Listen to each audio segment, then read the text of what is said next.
Thanks again for joining us to the Facebook Guided Meditations and More page. My name is Ron Richardson, and normally this is a daily 8 a.m. meditation. But we've also been doing interviews with interesting people about a variety of topics, such as today. So today, I have the great pleasure to have as a guest on our page, Professor Ron Richardson, who just so happens to be my father as well, for those who don't know. And we're gonna discuss certain topics from his memoir, Endowed by the Creator, White Supremacy and the Autonomous Self. He will also talk about some of the issues highlighted in the book, as well as the connection between spirituality and politics. Also, if you want to be notified about our upcoming meditations, interviews, and other things that I post on the page, just like the page. You'll find a like button on the page and you'll get the notification. So I thought I'd first begin by reading your bio. So Ron Richardson holds a PhD in European Cultural, Intellectual History, and Political Theory from Binghamton University. He has held faculty and administrative positions at Binghamton, the University of Rhode Island, Fordham University, Howard University, Clark University in Worcester, Massachusetts, and Harvard University. He is currently an associate professor in the Department of History at Boston University, where he teaches courses on modern Japanese history, the comparative study of Asian and Black writers, the history of racial thought, and the uses of history as source for theater, film, and TV. Professor Richardson is an associate in research at the Reischauer Institute of Japanese Study at Harvard University. He was awarded the Fulbright Teaching Award to Japan for the 2005 to 2006 academic year, and a Social Science Research Council Japan grant. So that's quite a impressive bio. Thank you for the introduction. Yeah. So I thought we'd start with the title of your memoir. There seems like there's a lot packed into that. Endowed by their creator, White Supremacy and the Autonomous Self. So can you unpack that title for us? Well, I can try. What I wanted to do in this book was to attempt a native theory of being. And, that probably sounds more complex and more esoteric than it actually is. And the study of being is a branch of a philosophy called ontology, which is the study of the structure of being. And being is something we sort of take for granted. You can equate it with existence. And basically it means the way we are in the world. We don't usually think that we are in the world in any particular way. We just exist. Philosophical theories of being are basically European or Euro-American theories. And it seemed to me that there was a big gap in these theories because they don't, in terms of America, they don't take into account what I believe is the critical significance of race, and more specifically of white supremacy. European and American, and particularly American philosophers and social scientists have consistently regarded race as what Marxists would call an epiphenomena. In other words, a derivative phenomena. It is not a central structural feature of anything. It's the result, the byproduct of ignorance, or the byproduct of the attempt to divide and rule, or the byproduct of the attempt to manipulate people. And it is all of those things. But in my view, it plays a fundamental ontological function. And that is race I'm talking about America now. In America, this may not be true anywhere else in the world, but in America, white supremacy specifically serves the role of structuring the way we exist in a particular way. And it is crucial to the American self. So as one grows into adulthood in America, whites and blacks assimilate a white supremacist, what I call the white supremacist collective unconscious, a way of being that reflects white supremacy and is supportive of white supremacy. One of the easiest ways to look at this is the way we, until relatively recent times, have regarded physical appearance. And everybody knows by now, at least all Black people and other quote unquote minority people know, that the standard of physical beauty has been the white European standard of beauty, the Nordic standard of beauty. And this not only has affected whites, but it's affected Blacks, it's affected Asians, Latinos, because we have a sort of unconscious desire to look that way. We straighten our hair. Some of us go to the extent of trying to have plastic surgery to change the way our faces look. So this is in us as we grow up, and it's almost unavoidable. But that doesn't mean that we have to let it stay there. So all throughout American history, there has been on the part of African Americans, in particular, I would say, an attempt to expunge this notion of physical beauty. During the 60s, there was something called the Black is Beautiful movement, which has been largely forgotten, and it extended into the 70s, where emphasis was placed on Black looks. And that not only was it okay to look like an African American, but there was that's another standard of beauty.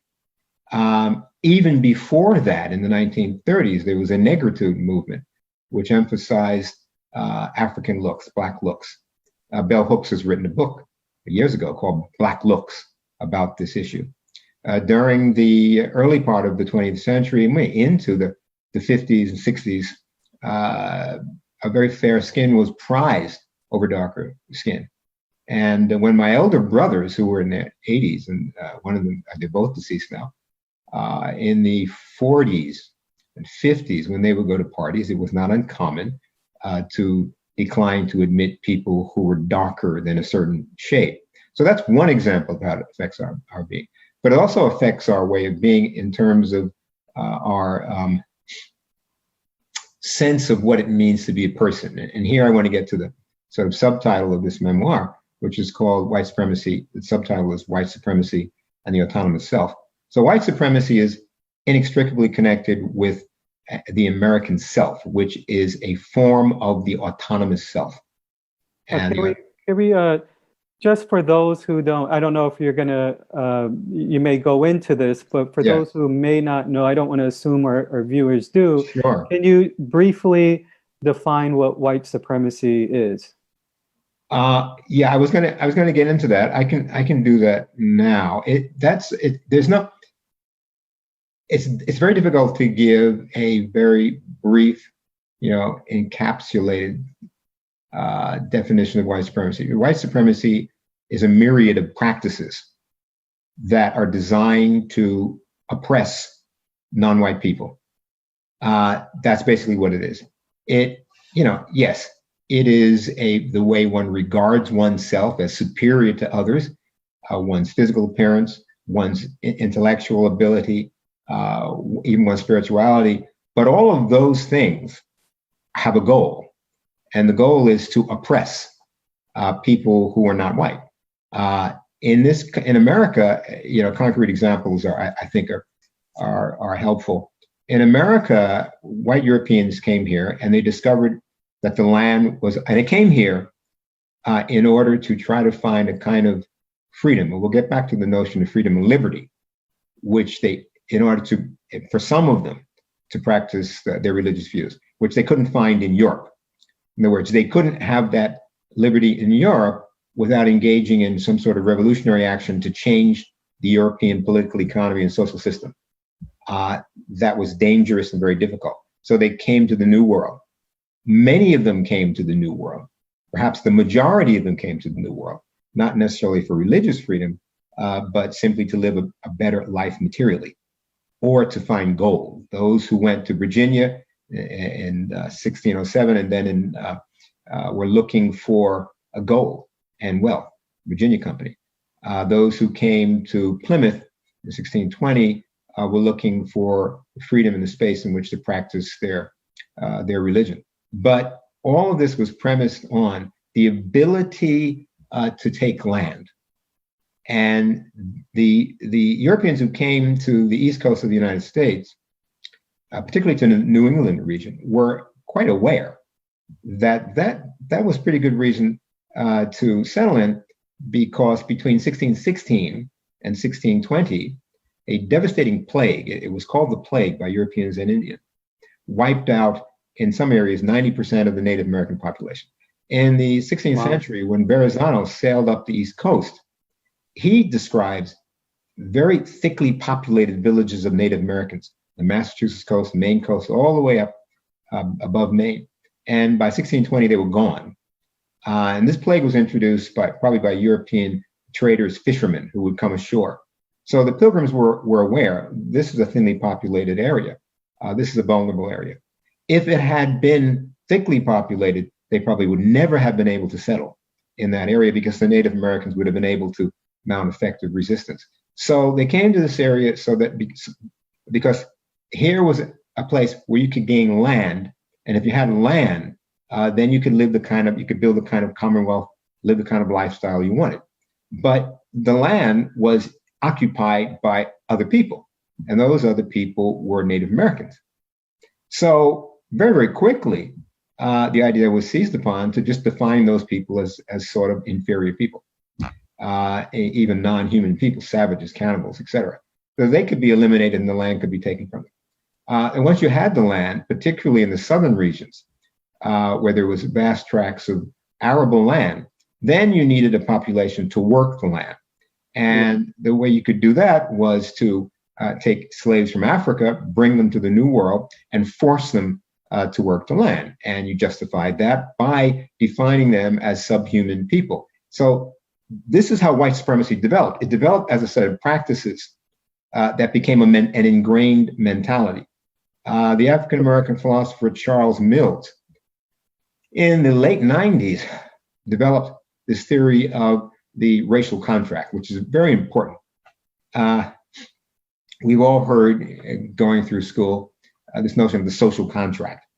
And social contract theory is that in the 17th century, Europeans discovered democracy basically by realizing that there was, before civil society was created, there was something called the state of nature. And people lived in the state of nature, and it was chaos, a war of, as Thomas Hobbes described it, a war of all against all. And in that state of nature, property was not safe, and one's life was not safe because of this warfare. So you get out of that state of nature, where everyone could do anything they want. People got together and gave up their rights, some of their rights, to a sovereign who would protect their property and their lives. And the sovereign could be a king, it could be a parliament, but it became the sovereign power. Now, the American Constitution and the American Republic was founded on this notion of a social contract. Charles Mills says, however, that it was really a racial contract, because implied in the social contract, not written explicitly, but implied there, was the agreement that it would not apply to non-white people. Most importantly, would not apply to Native Americans, would not apply to people of African descent.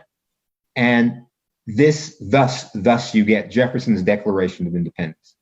All men, and which is the title of the book, all men are created equal and endowed by their creator with certain unalienable rights, among which are life, liberty. That's a very important concept to come back to, because we take it for granted, and the pursuit of happiness. Now, that sounds universal, but the man who wrote that was a significant slave owner, and who not only was a slave owner, but a slave trader, and who sold slave children to pay for his luxurious lifestyle. All of the founders from the South, from the Piedmont area, the Tidewater area, Virginia, Maryland, were slave owners. Washington was a slave owner. Madison was a slave owner. Even Benjamin Franklin was a slave owner. and on through. Andrew Jackson was an Indian killer, remover, slave trader, and slave owner. And it's desecration to any notion that we have a democracy to have him on his face on the $20 bill. It's like having Osama bin Laden on a Arabian currency. So how do you think they were able to reconcile this obvious, like, drastic contrast between? Well, through the racial contract, and that's when this is how white supremacy operates. There's like a tacit agreement among whites that, these people obviously don't, that the social contract obviously doesn't apply to these people. And, so Jefferson says things like, I tremble for my country when I realize that God is just because of slavery. And he writes in letters to a friend, slavery is wrong. I would love to emancipate my slaves, but here's where the contradiction comes into the open. However, I can't afford to do so. So in emancipating my slaves would entail a cost. And what is that cost? I couldn't live this lifestyle. And I want to come back to that later because we're still seeing this. We could deal with the problems of Black Americans, Latino Americans, but we'd have to pay for it. And that would mean altering the way we're living in America today. So there was simply a determination to ignore the contradiction. I mean, Jefferson knew it and he ignored it. Not only did Jefferson ignore it, Jefferson had a very good friend called Tadeusz Kościuszko. And if you're from Brooklyn or Queens, you know the Kosciuszko Bridge. And you probably don't realize that's named after Tadeusz Kościuszko. It's that bridge on the Brooklyn-Queens Expressway. It goes over a creek near a cemetery. And I can see it in my mind as I'm talking. Kościuszko was is a Polish national hero. He was one of the leaders of the Polish War for Independence. He believed strongly in freedom. He came to the United States to participate in the American Revolution and was a good friend of Jefferson's. He also became very good friends of an African-American slave. And he was dedicated to and he and the slave fought through the Civil War together, all up and down the East Coast. After the success of the revolution, Kosciuszko wrote a will. And in his will, he left Thomas Jefferson money to emancipate all of the slaves. And so the problem is, okay, you emancipate these people, what are they going to do? The Kosciuszko said, well, we're not going to just leave them out there. He provided money to give them land and cabin, et cetera, plows. The money was there. Jefferson refused to use it. He got the money from when Kosciuszko died, but instead of using it to emancipate slaves, he gave it to a fund for ex-Confederates, ex-Revolutionary War soldiers. So he refused it. So when people say, well, Jefferson was tormented, there's no torment there. He had the opportunity and he refused the opportunity because it would have set an example. This guy was also in favor of removing Indians from their land in order to have the land. So the contradiction has never been a problem for white Americans. It's never been a problem. It's something you can, well, yeah, gee, well, that's tough. Yeah, I know. Well, but human beings are imperfect. All the world is imperfect. That's the way things are. It's easy to rationalize those things when your self-interest is involved. And we're getting a lot of that nowadays. It's coming in with this recent tragic murder of George Floyd. Yeah. I just had a discussion with someone on Facebook who, comments like this was an inhumane way to kill a violent criminal. An inhumane way to kill a violent criminal. Yeah, and another person, they found fentanyl in his bloodstream. It is an opioid, so it's possible that he died from an overdose. So there's this, obvious apathy and towards this. And well, I would say I wouldn't call it apathy. I would call it an aggressive application of white supremacy. So this, as I said, white supremacy is behavior. It's action. It's an oppression. So here's this guy who is murdered by the police on television, as Tamir Rice was murdered, as Ahmaud Arbery was murdered by those ex-cops. So that, it's there. So what you do is you can't say it didn't happen. It would be great to say, well, no, they're making it up. But now with the cell phone videos, you can't say that. They used to say that in the past. You can't say that now. So what do you say? So you look for any excuse to justify it. It's not, the toxicology results tests have not come back yet, so they don't know what was in his bloodstream. But the defense will surely try to use all of that in order to get those officers off. So that's not a matter of confusion. It's not a matter of ignorance.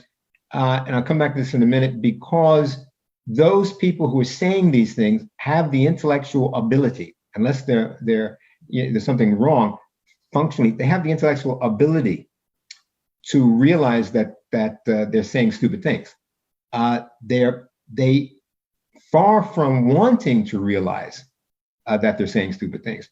If you point it out, they will react with aggression, and sometimes with violent aggression. But what they're doing, we would say, they're protecting their white supremacist identity. Yeah, but it's more than that, because they're really protecting their ability to oppress non-white people. And so when you say a man has fentanyl or opioids, et cetera, and you say he's a criminal, which is, fallacious, that's an attempt to protect your right, your perceived right to oppress Black people, which they conceal from themselves because it contradicts the principles on which individual autonomy is founded. Yeah, that's a key and important point there. So would you say it's not a conscious thing?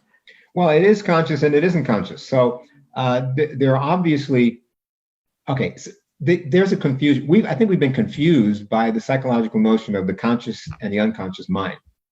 Freud came up with this tripartite division of the mind, and Jung talks about this collective unconscious. So as if the unconscious was something that exists somewhere else, it is a place, a state, rather than an action. And in my conception, that which is unconscious is that which I use the term holding off in my book. So that is which we're holding off. We're working not to be aware of it. And we have to do that in order to get through life with a lot of things. I mean, you can't focus on reading a book or fixing your car if you're also aware of everything else that's going on acutely.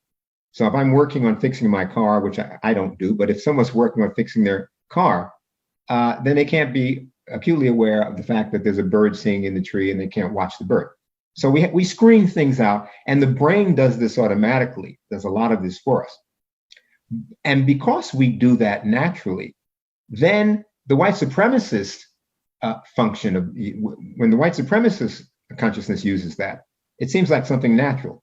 But it's only unconscious because we first are aware of it consciously and then push it away so we're not aware of it. So it doesn't go somewhere else, we're just holding it off. And you have to work to keep it from your conscious. So that fool who was saying, George Floyd had fentanyl, et cetera, et cetera, et cetera, that person is working hard to keep away from his consciousness the fact that he's saying stupid things. And that's taking a toll on him and making him aggressive. So would you say that he's working would this be a form of what in psychology they call confirmation bias, to confirm a set of ideas or a reality that his identity is closely entangled with, to gain a sense of safety? And I think that's a good way of saying it. I mean, is to preserve the notion that I'm a good person, I'm not doing anything wrong, while what I'm actually doing is oppressing someone. So when you say something like that, he had fentanyl, he's a criminal, you are conspiring with his murderers to allow them to do that. You're saying, gee, I'm joining with the people who killed them. I'm trying to find every way I can to justify their murder of this man. Well, why do white people do that? Those white people do it because for them, the police exist to protect them and their liberty from Black people, from Latino people. Now, the number one enemy used to be Native Americans people, but they did such a good job in murdering them and killing them off through genocide that there are only like 5 million Native Americans left, according to the last census. One reason for that, of course, we have to admit, is that the government imposes a criteria for being Native Americans on Native Americans that's not imposed on anyone else. So you have to be like 100% Native American. If that criteria were to be imposed on African Americans, there'd be like 5 African Americans in the United States. That you can't have any other genetic heritage. It's designed for political reasons, because if there are a lot of Native Americans, then they're going to say, well, give the land back to us. Yes, these are all actions that you push stuff away, and then you say, well, I'm not aware of it. It's in my unconscious. But you can retrieve it. If you couldn't retrieve it, then we couldn't remember things. We couldn't go to a psychologist and become aware of how we're suppressing stuff that we don't want to think about. So it's a mechanism of repression. And I mentioned Jung a second ago. Jung is very important. Jung developed this notion of the collective unconscious. I don't know if he was the first one, but in the 1930s, he says, well, there's something called the collective unconscious. And not only do we have individual unconscious, but we have a collective unconscious. And what that is, that's not created by it doesn't come into the world with the individual.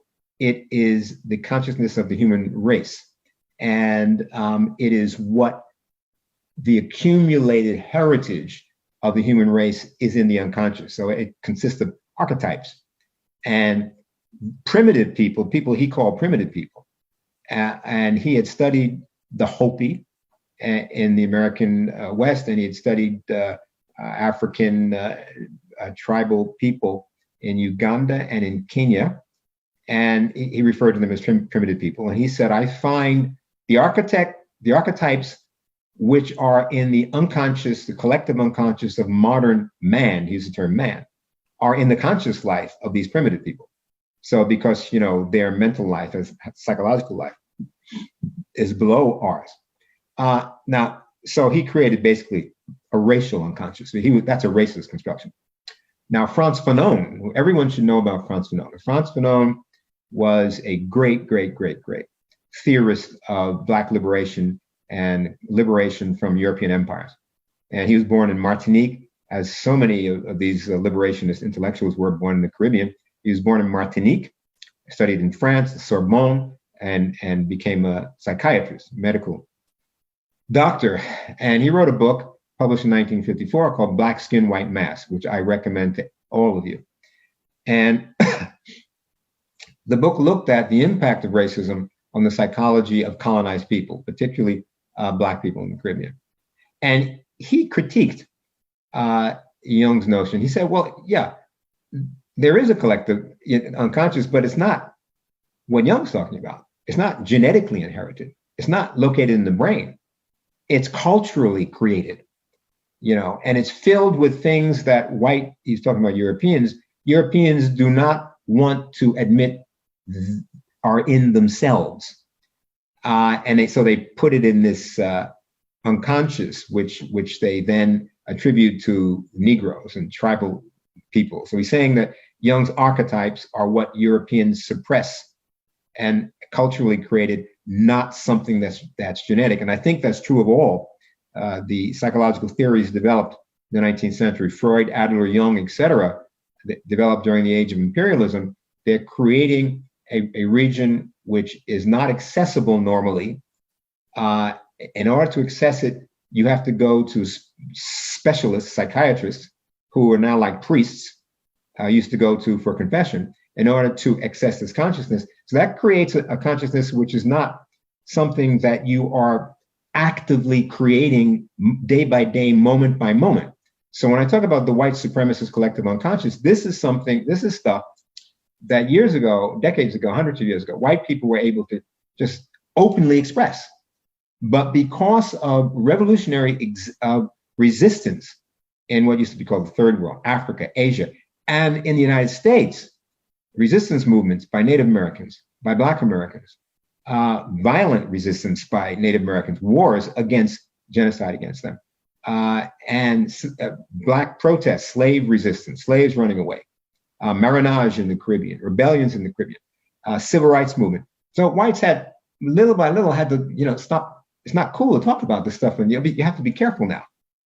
So that goes into on the back burner, into the unconscious.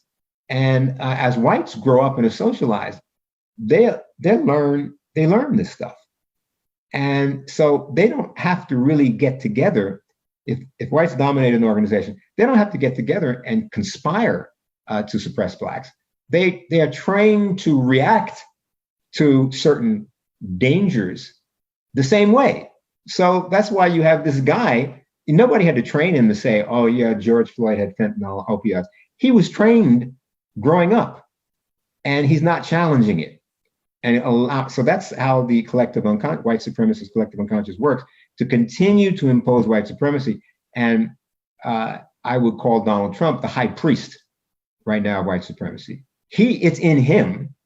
So he says ridiculous things, unfounded things, because he has a white supremacist consciousness and unconsciousness, and he is calling upon his white supremacist base to act this way. He's saying it's okay to be this way. You've been told that you're racist, that it's bad to suppress people, but go ahead and do it.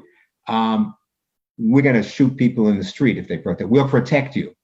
That's what this is all about. If these people come out and try to overturn white supremacy, we'll shoot them in the streets.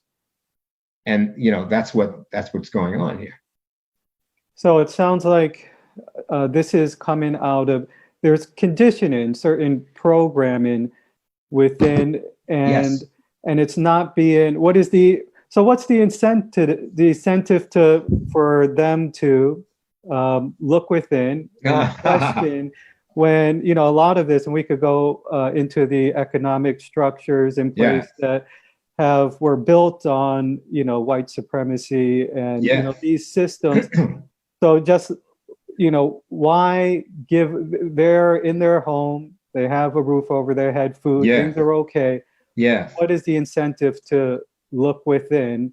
They're not on a spiritual path or like really have this great desire to look for truth. So what's in it for them? Well, I mean, that's a tough question. The sort of realistic answer is that whites do not have the same interest in opposing white supremacy and dislodging white supremacy and voting Donald Trump out of office as blacks, Latinos, Asians do. They don't, because it's not a life and death issue for them. Why should they do it? Okay. There are many, many whites in this country, a huge number of whites in this country, who actually seem to want to modify their way of being. I mentioned at the beginning the autonomous self. So America is founded, and white supremacy is founded on the autonomous self. That is the notion that the self is an autonomous, free-acting agent and has the right to do anything it wants to do, provided it doesn't intentionally harm another person. Right? It can do things that are selfish if it wants. It can do that. I mean, we may think that's bad, but it has a right to do that. Okay. Now we have found, and that supports white supremacy. How does it support white supremacy? Well, for example, handguns kill the overwhelming majority of people who are killed, and blacks are killed in grossly disproportionate numbers, both by black on black crime, by police killings, etc. So the number one gun issue is handguns. But we hear about gun control, we hear about assault weapons, et cetera, et cetera, et cetera. Why? Because there's a huge resistance to giving up handguns, to banning or modifying the ownership of handguns. And it's okay because it's not harming me as a white, it's harming those black people, Latino people. Let them kill each other, let them kill each other off. So in order to modify autonomy, you have to ask people to, or demand that people, in order to dislodge white supremacy, you have to modify this notion of complete autonomy. Another thing is, okay, so if we have social programs in order to have social programs that might be beneficial to vast majority of minorities and to white poor people, then we might have to somehow restrict our ability to just gain all the wealth we want any way we want. And we might have to have a wealth tax, which we should have. We might have to have, this levy, this 90%, 70% tax on income, which we had before Reagan. This is not something that when AOC and the others are pushing this, and Bernie Kaplan, this is nothing new. We always had in America not only a 70% tax on wealth up to Reagan, and then it was removed, but under Truman it was up almost 90%. So we've gone backwards in order to empower and further enrich the wealthy. So there are whites who are also suffering because this autonomy that we have, this unrestrained autonomy that we have, is allowing corporations are defined as individuals, are allowing corporations to rip people off, are allowing gun traffic to flourish, and people who get assault rifles are killing whites as well. So there are segments of whites who have an interest in dislodging white supremacy, because that supremacy is a major support of this autonomous self and vice versa. Then there are a lot of whites who feel that this is not the type of America that I want to live in. So they want to change America because they actually believe in justice. And, so that's the hope that you saw that with the civil rights movement, that there were enough white people who actually sincerely believed that we need to have a just country, that we need to eliminate the contradiction between the words in the Declaration of Independence and the practice. So I think we have to focus on those whites who sincerely want to change the culture of the country and who do not want to be white supremacists anymore. They want to figure out how not to be a white supremacist. And I think what they have to do is start expanding this. We don't have to get rid of individual autonomy. What we have to do is expand the notion of what the self is. And that's why I say there's a connection between politics and spirituality. By enforcing the narrow type of self we have, in order to have this sort of narrow autonomous self, we have to ignore a hell of a lot that's going on. And we have to ignore our connection with a lot. We have to ignore our connection with animals. We have to ignore our connection with trees. In other words, we have to ignore our connection with the environment so that we can allow people to go and log in national forests, to cut down redwood trees, to corrupt the environment, to pollute the environment, which Trump is approving of. So if we reestablish that connection, if we admit that limits our ability to do those things. And if we, in order to oppress people, in order for men to be sexist and to be patriarchal, then we have to narrow, we have to narrow or rather have a very specialized notion of one's responsibility for our actions. So I have to have a notion of my responsibility for my partner or for other women that is rather self-serving, right? If I expand that notion so that I have to then be more aware of what I say and what I think and most importantly, what I do, that limits my freedom, right? In one way. And just maybe make one more point. Yeah. We've been doing this for a long time. In order for the civil rights movement to succeed, white people had to expand their notion of what it means to be self and narrow to some extent their notion of autonomous freedom. So white people had the right, and President Truman at the time defended this right, had the right to refuse to serve people in their restaurants, refuse to serve Black people. They had the right to segregate if they wanted to. in order for the civil rights movement to destroy that segregation in housing, which is not totally destroyed, in education, then we had to modify that right. We had to say, well, no, actually, you have autonomy, but you don't have the autonomy to deny people housing on the basis of race. You don't have the right to deny people housing on the basis of race, or let them come into your school or your club on the basis of race. So for the women's liberation movement to make progress, there had to be acceptance of the idea that there had to be some limits on male freedom. In order for the LGBTQ movement to make progress, there had to be acceptance of limits on what you could do and what you could say. And then the ultimate for all of these things is there needs to be some limits, some censorship, self-censorship at least, or criticism of what you think. You see? So these are all modifications of autonomy, and that's what the far right fears and hates this. They don't want this to go, because if this proceeds, then you have a transformation in the notion of what liberty means. The liberty just doesn't mean just doing whatever you want. It means you have to now try to anticipate how your actions might harm another person. And when you have to do that, then you can no longer have the sort of unrestricted freedom that you used to have.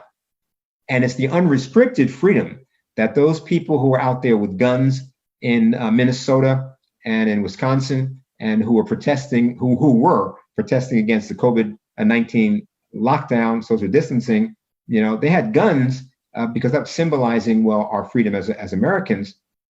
They're fearful that's going to change. They don't realize, because of the way they've been socialized, that when you change this notion of autonomy, then you don't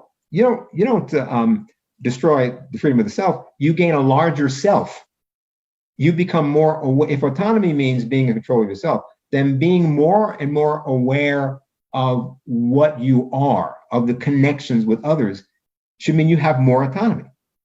And you gain more when we begin to think increasingly in terms of the collective, which to me, the spiritual is all of these connections that exist and that we hold on. When we become increasingly aware of the collective and want to work on behalf of the collective, that has to enrich all of our lives. It makes us more economically, materially more secure. It gives us, makes us more emotionally secure and stable than the situation we have now with this alleged rugged individualism.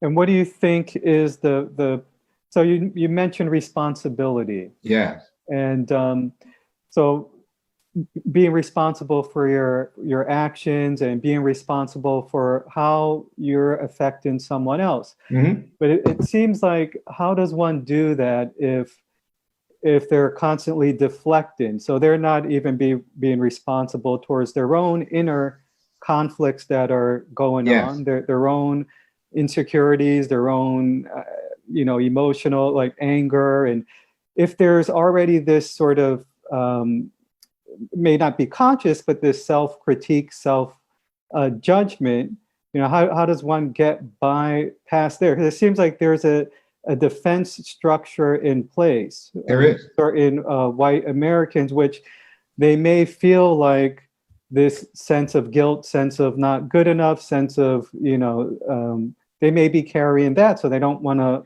lolook at that. So how does one? That's crucial. That's a crucial question. Maybe the crucial question. I describe, the white supremacist collective unconscious as a cathexis.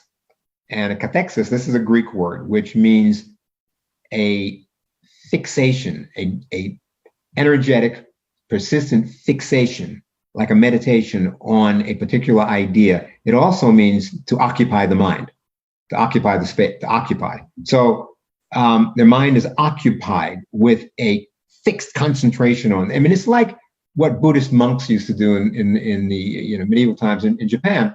There is this sect, the Jodoshin sect, where going back to Shinran, and they focus meditation on the image of the Pure Land. And if you focus, and some of these monks could focus, would do this all day meditating, and they could actually construct an image of the Pure Land in their mind that they walked around with all the time. And Shinran said, well, I've been living in Pure Land for the last 10 years, so I don't have to wait until I die. So how do you get them out of that? Well, being in this cathectic state is like walking in your sleep. So the way to do it is you have to wake them up and shock them. In the civil rights movement, what they did brilliantly was, so white Americans and blacks were talking for years, yeah, police are brutal. That's because you have self-interest in saying that. Also, what they did, every black person knew that this was true. Whites didn't know it because they were suppressing it. So what King did was to shock them. They went to Montgomery, and this guy, Bull Connors, in Alabama, I'm sorry, Bull Connors, who was rabidly racist, and he was so racist that he couldn't control himself. He was aware that they were trying to provoke him, and he still acted violently. So they would march up the steps, and and everybody's seen these images, he and his sheriff's deputies would beat the protesters in the head. And this was before the whole world, and the civil rights leaders were delighted. Now we're seeing it. So whites were shocked. Oh my God, this is happening in America. This is what's on the inside. We can't believe it. But there was also dramatic, what dramatists call dramatic distance. So this is not, I'm not doing this. Those bad white people are doing it. And that dramatic distance is necessary so that the audience can then begin to think gradually about themselves. So George Floyd's death is a wake-up event. And I think many people are describing it that way. So I'm not saying we need to have more deaths like that, but when white people see that, then they say, oh my God, this is going on. And they're saying, wow, how am I aiding and abetting this? You hear people saying this. So what's essential here, there's a close connection between politics and spirituality. So to get people to expand their consciousness, which is what you're trying to do through guided meditation, to do that, protest. So going out in the street and protesting is extremely effective in getting people to do it. So keeping on top of people, not letting them rest, not letting them retreat is the way to do it. Now, the violence, I suspect a lot of this is done by right-wing agent provocateurs. I mean, Trump keeps saying Antifa is not really an organization, it's an alliance.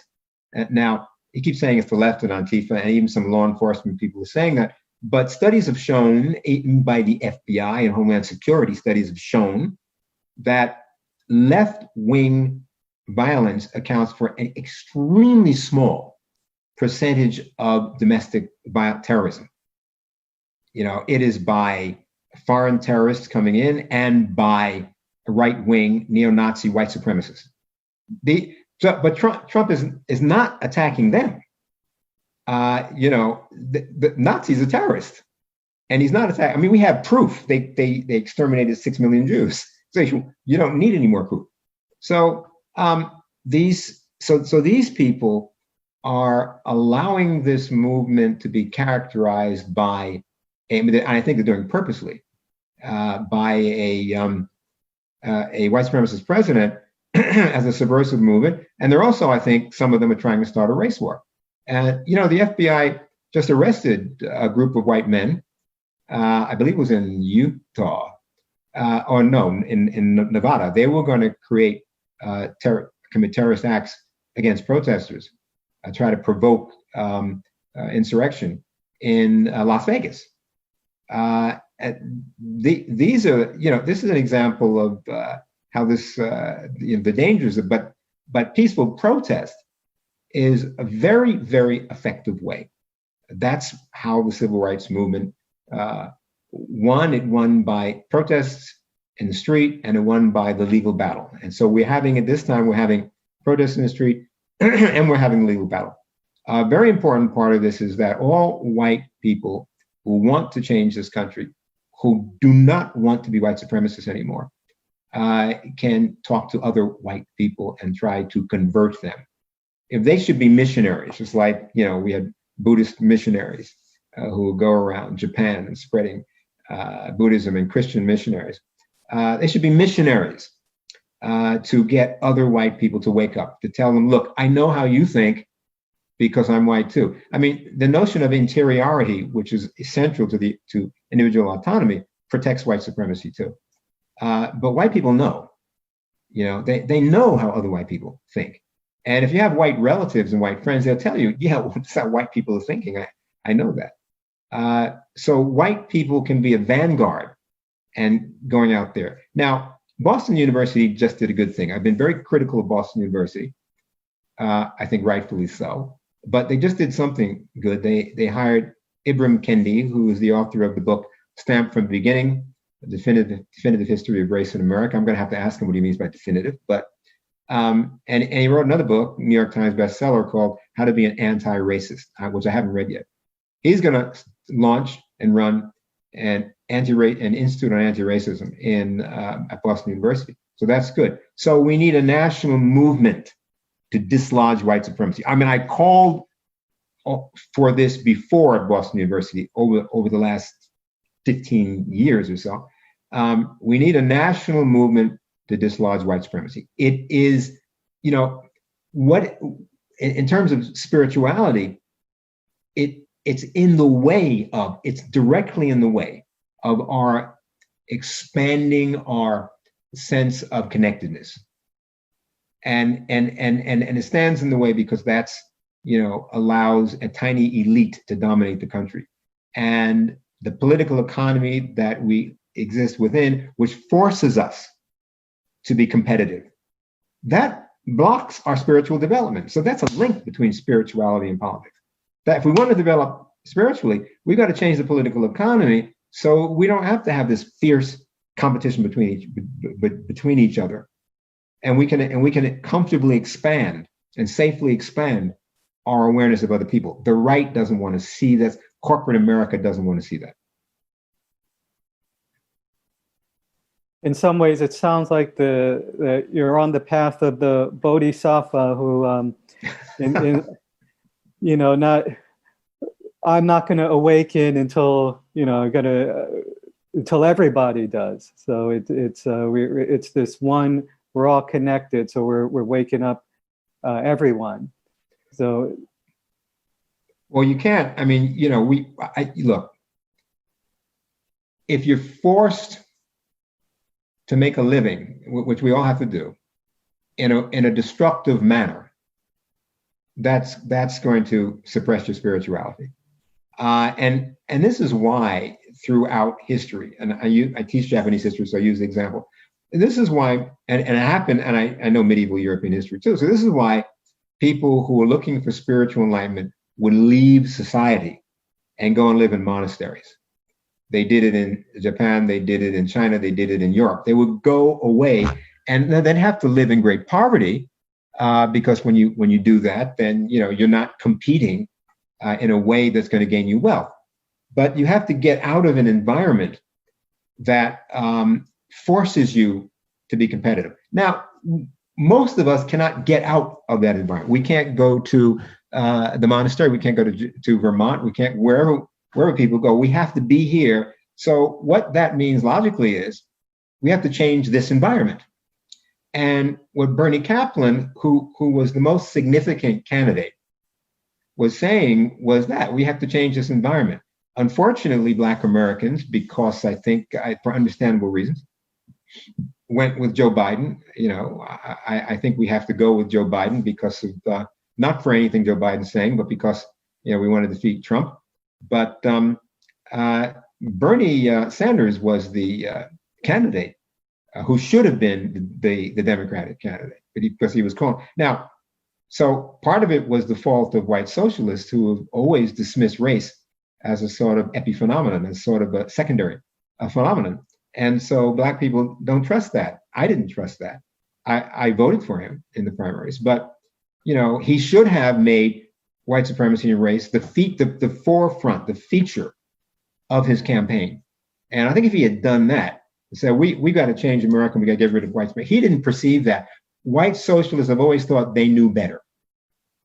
And white people always think they know better. That's one of the emblems of white supremacy. If you get, I always try to engage white people, particularly white males, I find. You know, I go to the gym at the Y, and they always will talk over you, or they always assume that white people in general assume that we're saying inarticulately what they know fluently. So they never, very rarely do they assume that we're saying something that never occurred to them. And so therefore they don't learn. And therefore, when something like George Floyd's happened, they're shocked. What? How could someone do that? I mean, you know, those things have been happening when I was a little boy in the 7th grade. My classmate, you know, was shot and killed by a police officer. So when someone said, well, how can this happen? I'm shocked. How could you live in America and be shocked? I mean, it's amazing to me. I want to say, well, where have you been living all your life? That people who were in the 60s, like, well, I'm shocked. Really? So I'm afraid we're coming. We're going to have to wrap up soon. We're coming. We just reached the 1 hour mark. Yeah. But I just want to leave room. You may have answered this question, but a viewer, Jennifer Graham, asked the question: what do you feel are the best things white people can do to help right now? You may have already answered this, but white people are crucial to this. And again, I think look within and try to figure out all the ways. No, more importantly, look at all the things one is not doing, because sins of omission. And, you know, if you grew up in the Protestant church, Baptist, Episcopalian, whatever, we talk about not only sins of commission, but sins of omission. You know, forgive me, O Lord, for my manifold sins of omission and commission. Sins of omission may be even more important. That's what you don't do, right?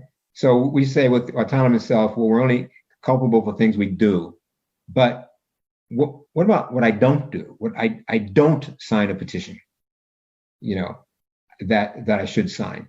I don't go to a protest that I should go to. I don't call out a neighbor who says something that's racist, right? I don't try to figure out how I can make it different. I don't try to figure out how I could help to stop the destruction of the environment. Those are all omissions that are deathly. They're deadly, because if enough people refuse to act, then those people who are willing to act, the jerks, are gonna win. So when we sit here and we don't do anything about the environment, we say, well, you know, yes, I know glaciers are melting, but what can I do?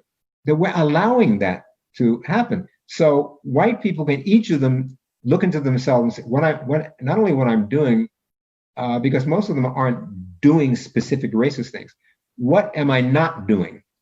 And then they can challenge all their relatives, all their friends on all of these issues. They can join the crusade to dislodge white supremacy and to modify individual autonomy so that we now emphasize what I call the social self. That is the self that goes to parties, but that's cool too. But the self that the self that is concerned not just for myself and for my children and for my family, but for other people. You know, and King said this a long time ago. You know, and when one person is hungry, I can't be free. If one person is enslaved, I can't be free. There are people all over the world who are saying this, and in America who are saying this. We can demand, you know, whenever I pull out a $20 bill, I become nauseated, because I can't look at that man, Jackson. He's an Indian killer, you know, exterminator of Indians, get Indians off the land, and a slave trader and a slave. I mean, he should not be on the currency. We should put Harriet Tubman on the currency. We should put Noam Chomsky or something like that on the currency. People who are doing, you know, important work, good things. We should put Native Americans. Number one, we should have Native Americans on the. I mean, you know, Tecumseh should be on the currency. Sitting Bull should be on the crazy horse. Most of all, the Lakota warrior should be on the currency. These are freedom fighters. You know, these are freedom fighters who brought about a change. You know, in America. So that's what I think white's a tremendous amount that white Americans can do. They're, as Cornel West likes to say, those are our brothers and sisters, and they don't know it. And they need to wake up. Because one reason they need to wake up, there's a whole world full of colored people. Yeah. in which they are the minority. And one more point before we end, because this is a meditation page, and there is the non-dual spiritual. You've probably heard of non-duality, and yes. So yes. In some circles, there's this idea. Well, there's only this. There's no division. There's only this one awareness, one consciousness, and that yes. all of these so-called divisions of race and gender and all of these things are just part of this program. So to put attention on there is going into becoming programmed. It's becoming identified, and so so one may just not act. Not everyone in the non-dual circles has this belief, but there is a big part that does. Well, I mean, it's nice to live in a simplistic world, but how many of those people have been pulled over by a white police officer and wondered whether you're going to get out of that situation alive? How many of those people have lived in a drug-infested, high-crime neighborhood where when you're walking home at night, what you're not thinking about a non-duality. You're thinking about when I remember walking from Prospect Place to the Nostrand Avenue subway station at 3 a.m. in the 70s, and what I was thinking about was, am I going to get to the subway station? Am I going to get to Dyer Avenue in the Bronx safely? Not whether or not this was dual. So I mean, that's a luxury to think in terms like that. Also, it's a way of, again, it's just another way of hiding your connection to other people. My personal belief is that we live in that. I believe in the multi-universeness. I think there are multiple universes that exist in the same space, and the same time. I think time and space are an illusion, and I think we exist in all of those universes. I don't know that. I mean, I think we transcend. When we die, we exist in another universe, and also when we die, our consciousness returns, perhaps, and this is just personal now, returns to or becomes aware again of universal consciousness that we are always a part of. I don't know whether we merge into that or not, but I think that's like a simple. That's just a way of simplifying the world and avoiding politics. I'm very distrustful of any religion or any theory that avoids politics. People have to go out and work and make a living, and that's politics. So we have to change the political economy. And I think if you don't want to, if you're not part of this change, and you don't have to do it by running for office, you can do it by just talking to other people and say, "Yo, wake up." I mean, we used to say in the '60s, pull his coat. Let me pull your coat, brother. Let me pull your coat. Wake up. Become aware. You're really narrow. You're becoming, you're just fooling yourself. So I think politics is spirituality. You can't be spiritual. And King was saying that. How can I be spiritual if I am ignoring suffering? The Dalai Lama is political. I mean, not that I think the Dalai Lama is the be all and end all, but he's. So I think that's true spirituality. I can't trust any spiritual leader who would say, no, thinking of how people are suffering now and trying to deal with it is just reinforcing this. Maya, the world of illusion, may exist, but illusion doesn't mean it's not real. Pain is pain. I mean, pain is pain, and hunger is hunger, and that's what that's what I'm interested in.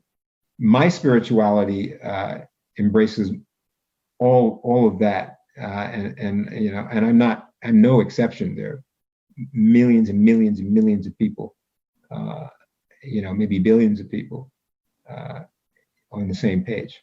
So we'll two things. First, you mentioned, or we talked a little bit about probably condensed material that is also going to be in your memoirs. Yeah.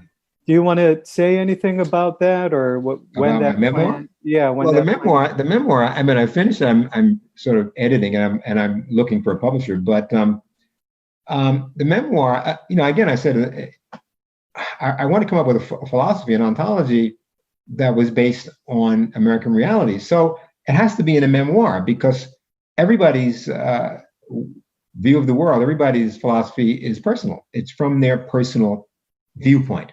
So I had to talk about my upbringing, what I went through in America, how racism and white supremacy was a large part of that, how it existed in the society I grew up in the 50s and 60s, in my family, how it entered into my family itself, which produced me in part. I mean, we're not entirely produced by social forces because we come into the world with something.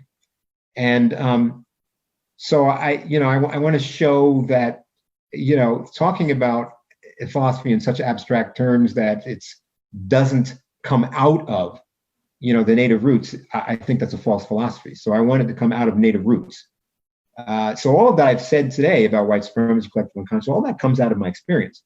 And not just it comes out of reading and researching, writing on all of that, but informed by my particular experience on this earth, which is an experience as an African American with European American roots, Native American roots. I even have East Asian, genetic roots. But so there's that concrete experience that I hope that will resonate with people. The things that I experienced, that I went through, that many other people of my generation went through, and many other people of your generation, of younger generation, are still going through it because the country has changed in many ways, but there is still areas in which it has not changed. Okay, so do you have any parting words for our viewer? Something. Parting. Well, I hope that doesn't mean I'm leaving the earth or something. No, I would just say that we have to. I guess I don't know if I can use the word hopeful. I see that charges have been upped on the officer, the assassin whose name I'm not going to use, who murdered George Floyd. That's good. Second-degree murder. And I'm happy the officers have been arrested and charged. I am not a believer in life without parole. I'm not a believer in a death penalty. I'm not a believer in people going to jail and never getting out. But I think these officers need to have significant, prison terms. Like the murderer needs to have like 25 years to life, which is what you get for a murder in New York. Some people get 45 years to life, depending on how annoyed the judge is. But I'm not really optimistic because this has happened many, many, many times. When two officers can jump out of their car and immediately murder a little boy, Tamir Rice, playing and walk. When a white police officer can shoot a black youth walking away from him 17 times, and he's convicted, and he gets 7 years, and that's celebrated as some sort of triumph. 7 years, he could be out 3 or 4 years. 7 years. This goes, Ahmaud Arbery. What's going to happen to the people who killed him? What's going to happen to the many, many, many people who have been, Breonna Taylor, I believe his name is. Are they going to be convicted when people barge into her house and kill her? Eleanor Bumpurs, years and years ago, nothing happened to the people who killed Eleanor Bumpurs. The American police use excessive force that police officers in Germany, in Britain, in France don't seem to find the need to do it. They've disarmed people with knives, right? How come they can do that and American police? So I'm not optimistic. I think that we need a major change. We need to change the law about intent, in terms of what constitutes intent. You got to prove intent. Well, it's difficult. White officers should not be able to say they were in fear of their life. And police departments should not be freestanding. In other words, because that's like Fort Apache, you know, from here we sally forth against the natives to keep them down. As I was listening to an excellent interview by the head of the Black Patrolmen's Association, or he's retired now. And he is a Black policeman. He was talking about, he's really for change. He was saying, which is true, police were established to suppress poor people and to control poor people so that wealthy people don't have to worry about their property. That's why police forces were established. And so I think, what you need is you need to have a community service organization. Now, this is an idea my son-in-law mentioned to me, that you need to have a community service organization. The police are part of that. So there's an organization which, maybe paramedics, maybe social services, and the police are a part of that. So they're not there to suppress people. They're not coming in to keep the niggers down, as they used to say. They're there to serve the community. And this retired head of the Black Patrolmen's Benevolent Association, he said he's a big believer in community policing, and so am I, because it's been shown. It was shown in New York that where there are better relations between the community and the police, get better results. And I urged the president of Boston University about 5-6 years ago to start a program for community policing. Would bring police officers, white police officers, together with community members, sensitize them to the history of race in America. Let them talk to each other, because when you begin to know a person as a person, and not just as a potential threat, a thug, then you could have different outcomes. So I think we need a broader change, and I hope we don't just stop at, well, we've indicted them, they're going to trial. They're entitled to the best defense they can get, and I'm certainly they'll have the best defense. And if the lawyers are worth anything, they may get those guys off, given the way that the laws are written. So we need to change the way policing is done, and it should not be anymore the police and the people. The police against the people. It should be the police, and I think that's going to be good for the police too, not just for the people. I think we'll end there.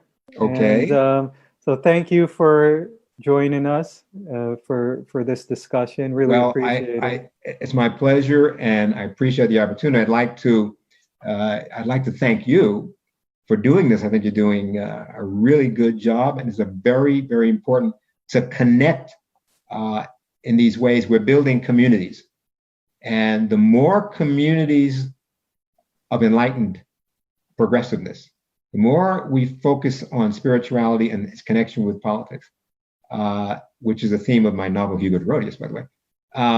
The more we do that, the more we multiply these sites, the better a chance there will be that we can transform this country.